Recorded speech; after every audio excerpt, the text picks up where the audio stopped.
General, yung pong naging kautusan ng ating Pangulo na pagre-reorganisa sa NICA, kayo yung pinuno dyan, bakit po natin kinakailangan na magkaroon ng reorganization sa NICA? Ano yung dapat natin mapalakas?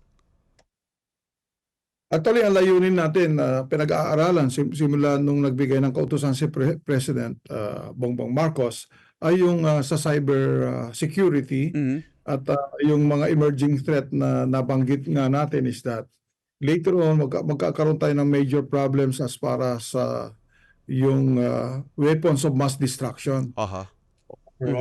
Pati yung chemical, biological, yung cyber na tinatawag natin, including nuclear. Kasi ito yung mga global concern as of this time, di ba?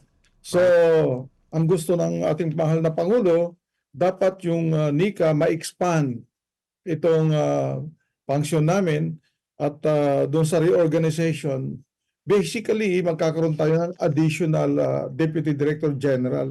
Ito for cyber and emerging threats. Aha. May maidadagdag po na yung ADG o Assistant Director General, isang directorate for cyber intelligence and countering violent extremism.